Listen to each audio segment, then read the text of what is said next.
Now, I've been kind of struggling with this for a couple days now. What I've been struggling with is what is the best Batman portrayal? Now, there's been different versions of The Dark Knight in both live action and animated. All of them have their different styles, different storylines, and more. Now, when it comes to the best Batman portrayal, I'm afraid it doesn't really come from live action. Like, there's been some good live action portrayals, like Batman 89, for instance. But let's say this, in terms of being fleshed out, storylines, and establishing Batman in the bigger world of DC, it has to be the DCAU or DC Anime Universe Batman of the 90s and early 2000s. Yes, it has to be. Well, let's get into it. Voicing the character was and still to this day is Kevin Conroy, who's voiced Batman and Bruce Wayne from 1992 to 2006 in the DCAU, starting with the beloved Batman animated series, a GOAT tier series of all time when it comes to cartoons, then to the Justice League Unlimited. Well, Conroy has also, as we all know, just a little tidbit, has gone to voice the character plenty of times since, and he also even portrayed the character in live action in the CW's Arrowverse. Now, the reason I think Kevin Conroy's Batman has been the best, not only for being the legendary voice for 90s kids everywhere, but the way the DCAU Batman storylines all flow from point A to point B, or point C, whatever you want to think of it. Basically from the Batman animated series to Batman Beyond. Now, some of this goes to the writers and producers, just like any source of media, of course. The DCAU and in introducing a Batman still very much in his prime, still learning, but skilled and a veteran at what he does best. As viewers, we saw his growth, his relationship with his allies and his foes. Now, before I go any further, I do want to remind you, I did make a slew of videos on the DCAU, including the Batman animated series. Go check those out when you have some time. Now, in the beginning of the series, Batman, he was balanced with Bruce Wayne. He wasn't too dark, he wasn't too brooding, but he does have his obsession with stopping crime at all costs. As Bruce Wayne, he's friendly, intelligent, and has integrity and morale.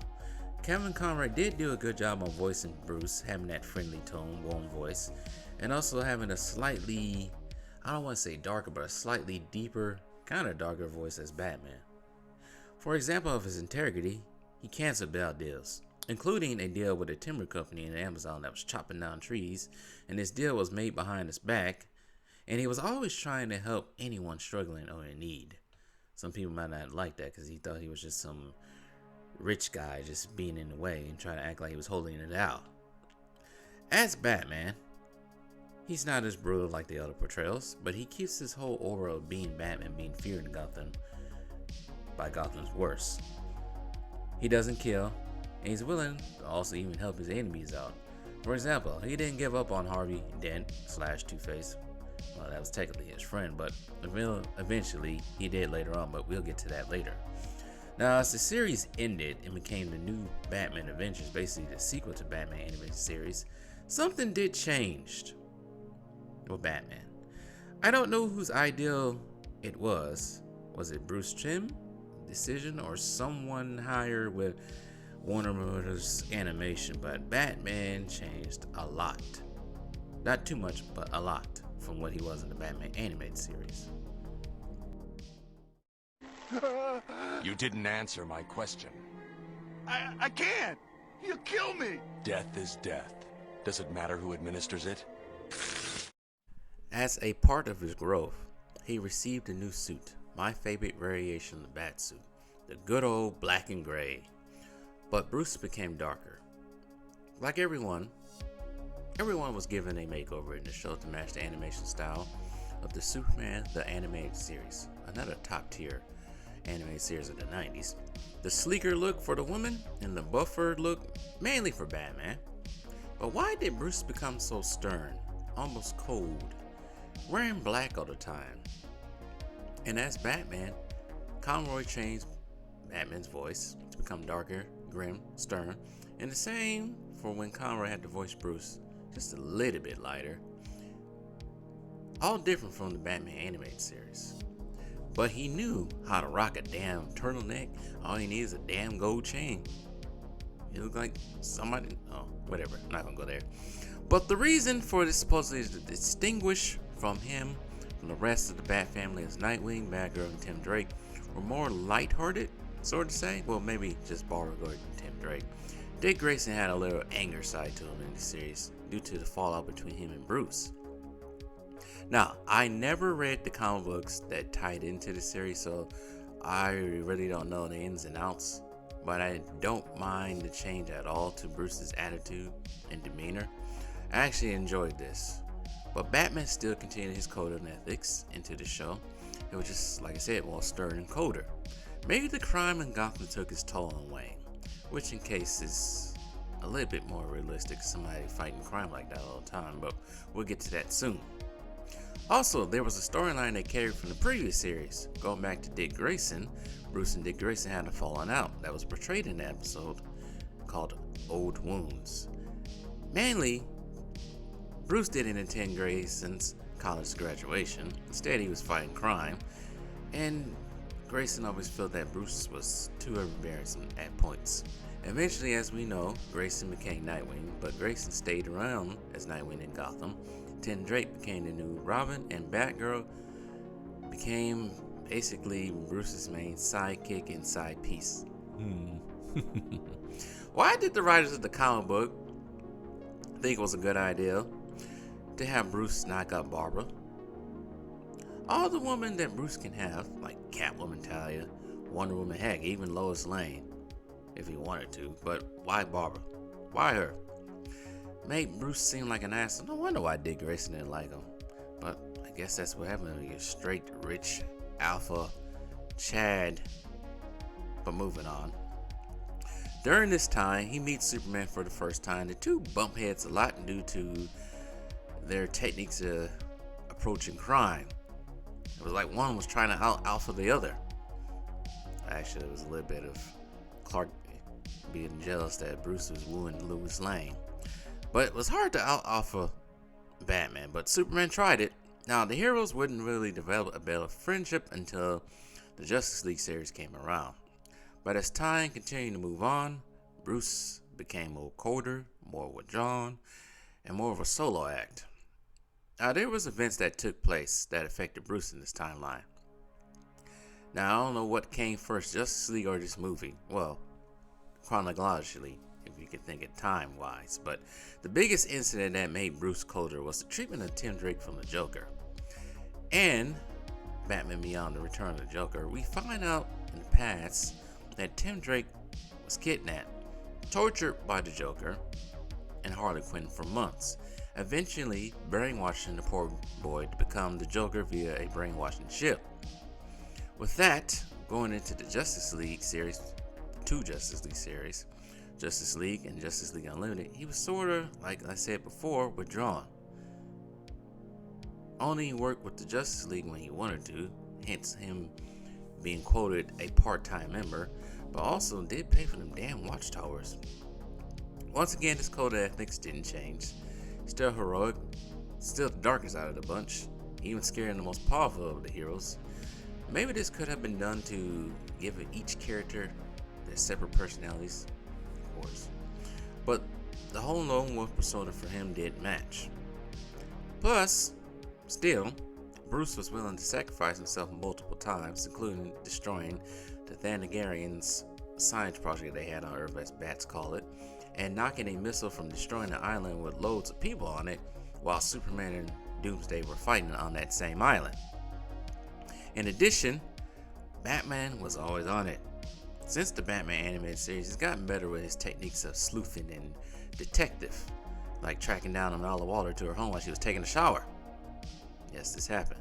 defeating Dr. Destiny, refusing to turn himself in when the rest of the Justice League wanted to turn themselves into the government, standing up to Darkseid, flipping Calabuck on his ass while waiting for Superman to come around, and the list goes on. Now some of that did have some fanboy writing, but then again, it's a damn Batman. Now, as he became older, his life led to another storyline, the Project Cannabis, that was told in the Justice League Unlimited episode Epilogue. I don't know why they just, well, it makes sense for them to tell that story later on. And Amanda Waller wanting to clone Batman because she believed Batman is needed, which leads to Terry McGinnis becoming Batman. In Batman Beyond, he's way older, 60-year-old, a senior citizen, still grumpy, still rich, but has been isolated to Wayne Manor.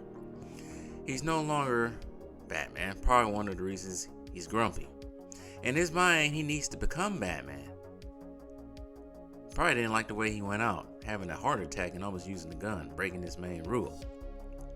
After meeting a young Terry McGinnis, aka technically his son, his mood changes a little bit during the course of the series. Just a side note, it was kind of weird seeing the old Bruce Wayne.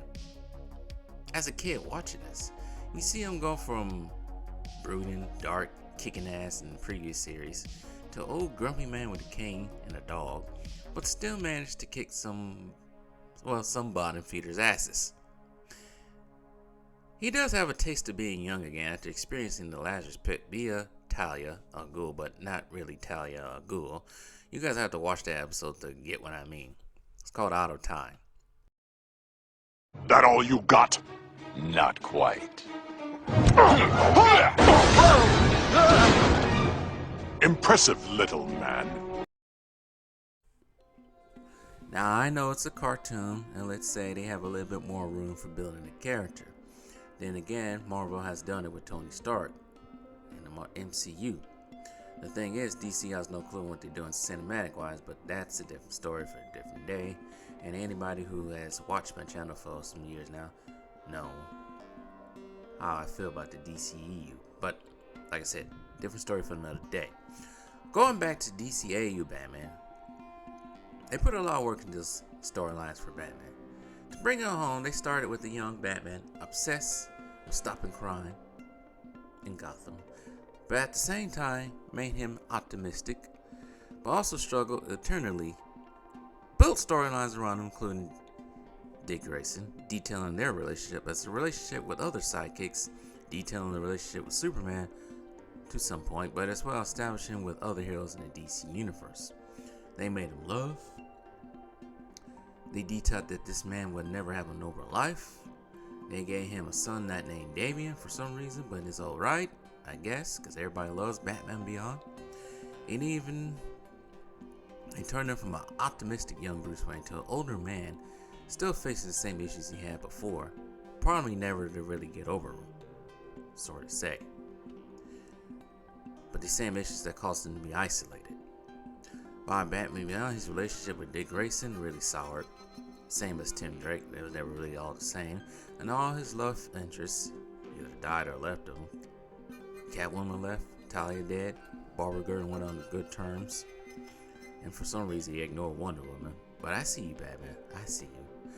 Plus, Wayne Enterprises was now joined by Power Industries, the company of Terry McGinnis, Batman's arch enemy, Blight, or aka Derek Powers.